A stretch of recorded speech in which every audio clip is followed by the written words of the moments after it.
और आइए अब सीधे रुख करते हैं प्रधानमंत्री नरेंद्र मोदी के मन की बात का।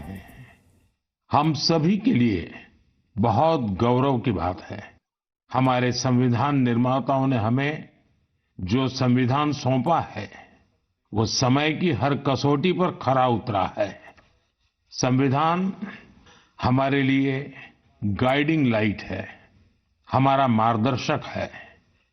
ये भारत का संविधान ही है जिसकी वजह से मैं आज यहाँ हूँ, आपसे बात कर पा रहा हूँ। इस साल 26 नवंबर को संविधान दिवस से एक साल तक चलने वाली कई एक्टिविटीज शुरू हुई हैं। देश के नागरिकों को संविधान की विरासत से जोड़ने के लिए constitution75.com नाम से एक खास वेबसाइट भी बनाई गई है। इसमें आप संविधान की प्रस्तावना पढ़कर अपना वीडियो अपलोड कर सकते हैं, अलग अलग भाषाओं में संविधान पढ़ सकते हैं, संविधान के बारे में प्रश्न भी पूछ सकते हैं। मन की बात के श्रोताओं से, स्कूल में पढ़ने वाले बच्चों से, कॉलेज में जाने वाले युवाओं से मेरा आग्रह है, इस वेबसाइट पर जरूर जाकर देखें, इसका हिस्सा बने। साथियों, अगले महीने 13 तारीख से प्रयागराज में महाकुंभ भी होने जा रहा है। इस समय वहां संगम तट पर जबरदस्त तैयारियां चल रही है। मुझे याद है, अभी कुछ दिन पहले जब मैं प्रयागराज गया था तो हेलीकॉप्टर से पूरा कुंभ क्षेत्र देखकर दिल प्रसन्न हो गया था। इतना विशाल, इतना सुंदर, इतनी भव्यता। साथियों, महाकुंभ की विशेषता केवल इसकी विशालता में ही नहीं है, कुंभ की विशेषता इसकी विविधता में भी है। इस आयोजन में करोड़ों लोग एक साथ एकत्रित होते हैं। लाखों संत, हजारों परंपराएं, सैकड़ों संप्रदाय, अनेकों अखाड़े, हर कोई इस आयोजन का हिस्सा बनता है। कहीं कोई भेदभाव नहीं दिखता है, कोई बड़ा नहीं होता है, कोई छोटा नहीं होता है। अनेकता में एकता का ऐसा दृश्य विश्व में कहीं और देखने को नहीं मिलेगा। इसलिए हमारा कुंभ एकता का महाकुंभ भी होता है। इस बार का महाकुंभ भी एकता के महाकुंभ के मंत्र को सशक्त करेगा। मैं आप सबसे कहूंगा, जब हम कुंभ में शामिल हो तो एकता के इस संकल्प को अपने साथ लेकर वापस आए। हम समाज में विभाजन और विद्वेष के भाव को नष्ट करने का संकल्प भी लें। अगर कम शब्दों में मुझे कहना है तो मैं कहूंगा, महाकुंभ का संदेश, एक हो पूरा देश। महाकुंभ का संदेश, एक हो पूरा देश। और अगर दूसरे तरीके से कहना है तो मैं कहूंगा, गंगा की अविरल धारा, न बटे समाज हमारा। गंगा की अविरल धारा, न बटे समाज हमारा। साथियों, इस बार प्रयागराज में देश और दुनिया के श्रद्धालु डिजिटल महाकुंभ के भी साक्षी बनेंगे। डिजिटल नेविगेशन की मदद से आपको अलग अलग घाट, मंदिर, साधुओं के अखाड़ों तक पहुंचने का रास्ता मिलेगा। यही नेविगेशन सिस्टम आपको पार्किंग तक पहुंचने में भी मदद करेगा। पहली बार कुंभ आयोजन में एआई चैटबॉट का प्रयोग होगा। एआई चैटबॉट के माध्यम से 11 भारतीय भाषाओं में कुंभ से जुड़ी हर तरह की जानकारी हासिल की जा सकेगी। इस चैटबॉट से कोई भी टेक्स्ट टाइप करके या बोलकर किसी भी तरह की मदद मांग सकता है। पूरा मेला क्षेत्र को एआई पावर्ड कैमरा से कवर किया जा रहा है। कुंभ में अगर कोई अपने परिचित से बिछड़ जाएगा तो इन कैमरों से उन्हें खोजने में भी मदद मिलेगी। श्रद्धालुओं को digital lost and found centre की सुविधा भी मिलेगी। श्रद्धालुओं को मोबाइल पर गवर्नमेंट अप्रूव्ड टूर पैकेजेस, ठहरने की जगह और होम स्टे के बारे में भी जानकारी दी जाएगी। आप भी महाकुंभ में जाएं तो इन सुविधाओं का लाभ अवश्य उठाएं और हाँ, #एकता का महाकुंभ के साथ अपनी सेल्फी जरूर अपलोड करिएगा। साथियों, मन की बात यानी MKB में अब बात KTB की। जो बड़े बुजुर्ग हैं उनमें से बहुत से लोगों को KTB के बारे में पता नहीं होगा, लेकिन जरा बच्चों से पूछिए, KTB उनके बीच बहुत ही सुपरहिट है। KTB यानी क्रश, त्रुश और बाल्टी बॉय। आपको शायद पता होगा, बच्चों की पसंदीदा एनिमेशन सीरीज और उसका नाम है KTB भारत है हम, और अब इसका दूसरा सीजन भी आ गया है। ये 3 एनिमेशन कैरेक्टर हमें भारतीय स्वतंत्रता संग्राम के उन नायक नायिकाओं के बारे में बताते हैं जिनकी ज्यादा चर्चा नहीं होती। हाल ही में इसका सीजन 2 बड़े ही खास अंदाज में international film festival of India Goa में लॉन्च हुआ।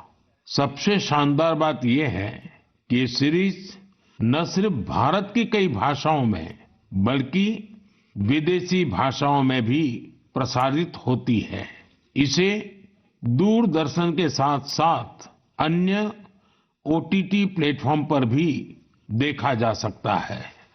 साथियों, हमारी एनिमेशन फिल्मों की, रेगुलर फिल्मों की, टीवी सीरियल्स की पॉपुलैरिटी दिखाती है कि भारत की क्रिएटिव इंडस्ट्री में कितनी क्षमता है।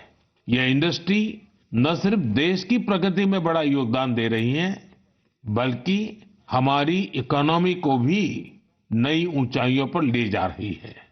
हमारी फिल्म एंड एंटरटेनमेंट इंडस्ट्री बहुत विशाल है। देश की कितनी ही भाषाओं में फिल्में बनती हैं, क्रिएटिव कंटेंट बनता है। मैं अपनी फिल्म और एंटरटेनमेंट इंडस्ट्री को इसलिए भी बधाई देता हूं क्योंकि उसने एक भारत श्रेष्ठ भारत के भाव को सशक्त किया है। साथियों, वर्ष 2024 में हम फिल्म जगत की कई महान हस्तियों की 100वीं जयंती मना रहे हैं। इन विभूतियों ने भारतीय सिनेमा को विश्व स्तर पर पहचान दिलाई। राज कपूर जी ने फिल्मों के माध्यम से दुनिया को भारत के सॉफ्ट पावर से परिचित कराया। रफी साहब की आवाज में वो जादू था जो हर दिल को छू लेता था। उनकी आवाज अद्भुत थी। भक्ति गीत हो या रोमांटिक सॉन्ग्स, दर्द भरे गाने हो, हर इमोशन को उन्होंने अपनी आवाज से जीवंत कर दिया। एक कलाकार के रूप में उनकी महानता का अंदाजा इसी से लगाया जा सकता है कि आज भी युवा पीढ़ी उनके गानों को उतनी ही शिद्दत से सुनती है। यही तो है टाइमलेस आर्ट की पहचान। अक्कीनेनी नागेश्वर राव गारू ने तेलुगु सिनेमा को नई ऊंचाइयों तक पहुंचाया है। उनकी फिल्मों ने भारतीय परंपराओं और मूल्यों को बखूबी प्रस्तुत किया। तपन सिन्हा जी की फिल्मों ने समाज को एक नई दृष्टि दी। उनकी फिल्मों में सामाजिक चेतना और राष्ट्रीय एकता का संदेश रहता था। हमारी पूरी फिल्म इंडस्ट्री के लिए इन हस्तियों का जीवन प्रेरणा जैसा है। साथियों, मैं आपको एक और खुशखबरी देना चाहता हूं। भारत की क्रिएटिव टैलेंट को दुनिया के सामने रखने का एक बहुत बड़ा अवसर आ रहा है। अगले साल हमारे देश में पहली बार world audio visual entertainment summit यानी वेव समिट का आयोजन होने वाला है। आप सभी ने दावोस के बारे में सुना होगा, जहां दुनिया के अर्थ जगत के महारथी जुटते हैं। उसी तरह वेव समिट में दुनिया भर के मीडिया और एंटरटेनमेंट इंडस्ट्री के दिग्गज, क्रिएटिव वर्ल्ड के लोग भारत आएंगे। यह समिट भारत को ग्लोबल कंटेंट क्रिएशन का हब बनाने की दिशा में एक महत्वपूर्ण कदम है। मुझे यह बताते हुए गर्व हो रहा है, इस समिट की तैयारी में हमारे देश के यंग क्रिएटर्स भी पूरे जोश से जुड़ रहे हैं। जब हम $5 ट्रिलियन इकोनॉमी की ओर बढ़ रहे हैं, तब हमारी क्रिएटर इकोनॉमी एक नई एनर्जी ला रही है। मैं भारत की पूरी एंटरटेनमेंट और क्रिएटिव इंडस्ट्री से आग्रह करूंगा, चाहे आप यंग क्रिएटर हो या एस्टैब्लिश्ड आर्टिस्ट, बॉलीवुड से जुड़े हो या रीजनल सिनेमा से, टीवी इंडस्ट्री के प्रोफेशनल हो या एनिमेशन के एक्सपर्ट, गेमिंग से जुड़े हो या एंटरटेनमेंट टेक्नोलॉजी के इनोवेटर, आप सभी वेव समिट का हिस्सा बने। मेरे प्यारे देशवासियों, आप सभी जानते हैं कि भारतीय संस्कृति का प्रकाश आज कैसे दुनिया के कोने कोने में फैल रहा है।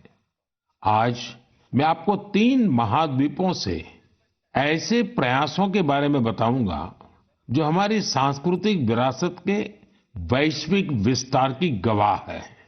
ये सभी एक दूसरे से मीलों दूर हैं, लेकिन भारत को जानने और हमारी संस्कृति से सीखने की उनकी ललक एक जैसी है। में एकता के साथ आगे बढ़ रहा है, चाहे वो खेल का मैदान हो या विज्ञान का क्षेत्र, स्वास्थ्य हो या शिक्षा, हर क्षेत्र में भारत नई ऊंचाइयों को छू रहा है। हमने एक परिवार की तरह मिलकर हर चुनौती का सामना किया और नई सफलताएं हासिल की। 2014 से शुरू हुए मन की बात के 116 एपिसोड में मैंने देखा है कि मन की बात देश की सामूहिक शक्ति का एक जीवंत दस्तावेज बन गया है। आप सभी ने इस कार्यक्रम को अपनाया, अपना बनाया। हर महीने आपने अपने विचारों और प्रयासों को साझा किया। कभी किसी यंग इनोवेटर के आइडिया ने प्रभावित किया, तो कभी किसी बेटी की अचीवमेंट ने गौरवान्वित किया। यह आप सभी की भागीदारी है जो देश के कोने कोने से पॉजिटिव एनर्जी को एक साथ लाती है। मन की बात इसी पॉजिटिव एनर्जी के एम्प्लीफिकेशन का मंच बन गया है। और अब 2025 दस्तक दे रहा है। आने वाले साल में मन की बात के माध्यम से हम और भी इंस्पायरिंग प्रयासों को साझा करेंगे। मुझे विश्वास है कि देशवासियों की पॉजिटिव सोच और इनोवेशन की भावना से भारत नई ऊंचाइयों को छुएगा। आप अपने आसपास के यूनिक प्रयासों को #मन की बात के साथ शेयर करते रहिए। मैं जानता हूं कि अगले साल की हर मन की बात में हमारे पास एक दूसरे से साझा करने के लिए बहुत कुछ होगा। आप सभी को 2025 की ढेर सारी शुभकामनाएं। स्वस्थ रहें, खुश रहें। फिट इंडिया मूवमेंट में आप भी जुड़ जाइए। खुद को भी फिट रखिए, जीवन में प्रगति करते रहें। बहुत बहुत धन्यवाद।